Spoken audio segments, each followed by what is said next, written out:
Mga kagimat, ito yung kahoy ng ano mga kagimat, oh.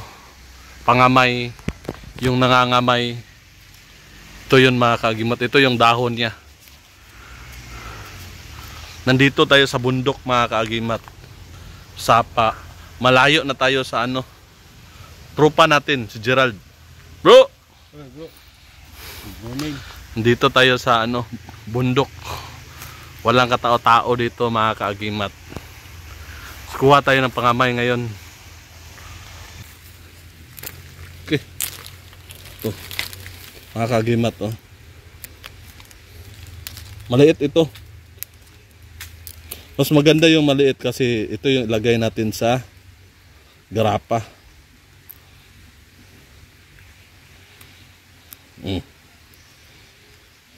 Yung malaki, maganda din yun, pero hindi na yun kasya sa bote na maliit sa garapa.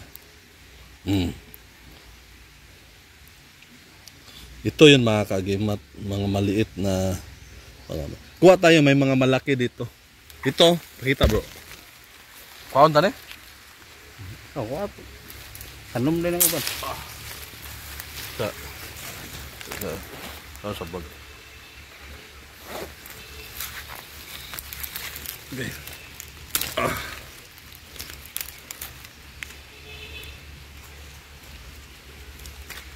Ito mga kagimat, ito malaki.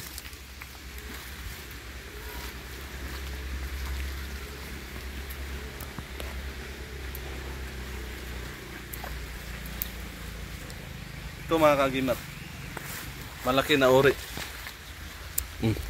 Sakit yung kuko ko, pero ito na yun. Ito maliit, ito malaki. Pero mas gusto ko yung mga maliit mga kagimat. Ilagay natin sa bote. Ito okay din. Kunin natin to lahat. Itong pangamay mga kagimat, para siyang nananawag mga kagimat. Parang kamay siya na nananawag ba. Sangkap ito sa pampaswerte. Sa tindahan, sa gayuma, sa pagkaibigan, or sa negosyo. Gamit ito mga kagimat, inilagay sa garapa. Meron pang halo-halong sangkap at re-ritualan. Yung iba kahit ito lang dinadala-dala nila, epekto din. Iba yung ginawang kwintas, yung iba ginagawang pang-ipit sa sinasapian. Pwede rin kasi para din siya nananawag, pantawag din siya mga kagimat. So mahusay ito sa kahit na anong gusto mo mga kagimat na pwede, basta more on tawag.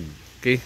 Panawag ng customer, pakipagkaibigan, at yung iba kahit sa gayuma, ginagawa nilang sangkap.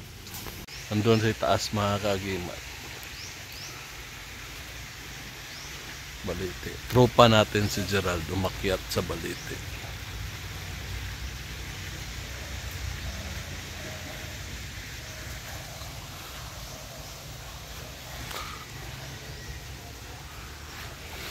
Kuha natin ito at itong bag dito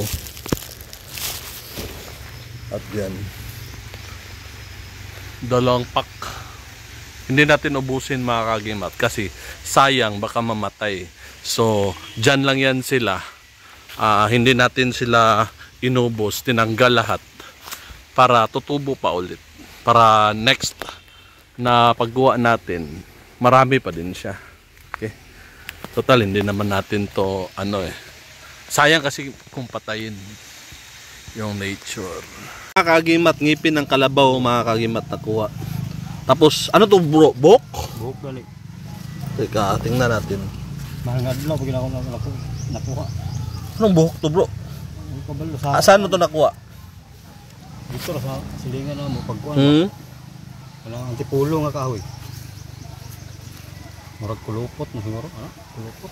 Lipod ba kulupot ba? I-check ko. Mga kagimat to, buhok mga kagimat. Nakuha na lang niya. Pero hindi ito buhok ng tao. Hindi ko din sinasabi sa mga maligno huri ito ng halaman na buhok. Yung mga antingiros, mga kaagimat, meron akong kikilala, gumamit nito, sangkap niya sa pampaswerte. Na bro. Ayan. Ito yung gamit niya mga kaagimat. Ito, gamit ni Gerald. Towards of evil eye ito. Siya tubig, mutya tubig. Dili ni tubig kuan siya. Nang itlog sa isda ba na imong bato. Ay makuha bro. Dagat. Sa dagat? Ah, dagat. Ang akong gibutang diya, kato imong gihatag sa kuha ba. Tong murag umo bitaw na. Oh, na dire. Putik man dito. Akong ibalin. Hindi dili akong ibalin. Unsa? Ito mga kagimat, nilagyan niya ng ano to bro? Bagakay? Bagakay. Nalibon? Baliti sa dagat. Baliti sa dagat to. Tapos ito bagakay. Mo gyapon na isa. Baliti. Tapos sa tubig. May orasyon to bro. Pampaswerte Ha? ang butang diya. Okay. Dipinsa niya to mga kagimat at pampaswerte. Ito yung gamit niya. Pasensya sa kamay natin mga kagimat. Nangalap kasi tayo kaya medyo madumi. Ano pa to bro? Kasi klaseng mga ano niya mga kagimat. Bato, kidlat. Ano to? Bato mo? Umo brown. Saan doon makuha bro? Balingasag. Balingasag. Pagkalot na ako. Ikaw talaga nakakuha nito? Saan doon nakuha? Balingasag? Sa lalim na lupa? Pagkalot nga nang buhat og bimba. Nakuha mo. Ganda bro. Maganda. Nabong ko mong guro niya. Ha? Halos may mong bato. Grabe to. Ganda bro. Ito mga kagimat, dami siyang mga bertud pang kalikasan. Kuan siya. Mutya bato pag yun. Mutya bato nakabaon sa bato ba. Ito mga kagimat, bato siya nakabaon sa loob ng bato. Nung nakrak niya yung bato sa loob ng bato, alog siya. Alog. So yung na-open na yung bato, ito yung laman. Ngalaga ni ko may sulod ba. So yun na ano ka, bakit yung bato merong ano, laman.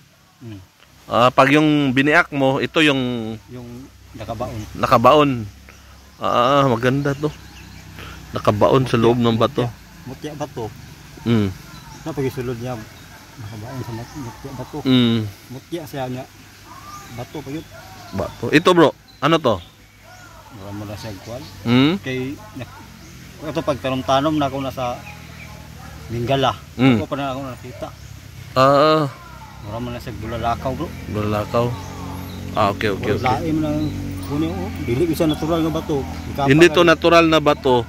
Yung iba, tinatawag ito buliga ng baboy ramo. Yung buliga mga kagimat, yun yung nasa bunganga ng baboy ramo palagi. At hindi siya matablan. So ganito yung itsura. Okay. Oo, na-vlog na natin to dati mga kagimat. Maliit pa to. Pero lumaki na siya. Merong previous vlog ko dito mga kagimat. Previous video natin to. Pwede natin i-review yung video nito. Na-videohan ko to dati. Napakaliit pa nito. Pero ngayon lumaki. Lumaki siya. Yung wrap niya sobrang higpit na. Tinanggal niya at nagawa siya nito ng bago kasi lumaki siya. So ito yung ibang klase tong agimat na to. Napakaliit pa talaga nito. May video ako nito. Ha? Tingala si Michael. Kahit yung mga kaibigan nila nagtaka kung bakit siya lumaki. Ito yung kakaibang klase na agimat. Si Gerald mga kagimat, mahilig siya mangalap ng mga gamit. Puro bato akong ginasuot. Puro bato. Maraming mga antingeros na gusto mag-testing sa amin. So maraming sa amin gustong subukan gamit nila, hinahamon kami. So hinahamon ko din sila na pumunta sila dito kasi sila yung gustong makita ng testingan. Pumunta kayo dito sa amin at makipagkita para magtestingan tayo kasi wawasakin naming mga gamit ninyo lahat. Ito yung habak mo. Para mga chorizo mga kagimat to. Para mga chorizo, iba't ibang uri ito ng mutya mga kagimat. Murag old na na bro. Murag old na na. Grabe na mga kaagimat to. Parang chorizo mga kaagimat. Ganito ang forma sa mga subanon na mga pero dinurog, puro mga dinurog. Ha? Sorry. Limatok. Grabe bro. Grabe yung mga agimat mo bro. Hindi basta-basta. Hindi basta-basta mga kaagimat. Ano to? May bertud tong tila, may mga orasyon to nakasulat, wala. Ha? Wala ta ako ning lula ning Sa lula mo. akong gamit ini. Gamit na kanyang lula tong tela na to mga kagimat. Personal na gamit na lula niya. Yan ang linagyan na ng mga mutya. Akong lula, kuan man siya. Kalang active sa simbahan ba? Ano Pilipinista? Pilipinista sana IFI mga kagimat, member ng 63rd. na Nazareno akong lula. Oo, sa Nazareno. Diya pud siya namatay sa Nazareno. Kagimat niya oh. Habak niya mga kagimat. Sa Nilagay niya. Nazareno na pud siya namatay. Sa Nazareno. 63rd yung lula niya mga kagimat. Yan yung gamit. Poste na sa saraw. Inilagyan yan yung mga bato. Kasi yan yung anting-anting niya. Mga kagimat, please like, share, comments, and subscribe to our YouTube channel. And follow us on Facebook. At kita-kita tayo sa susunod na video. Ako ang iyong kagimat na si Paraon. Marami pong salamat sa inyong panunood.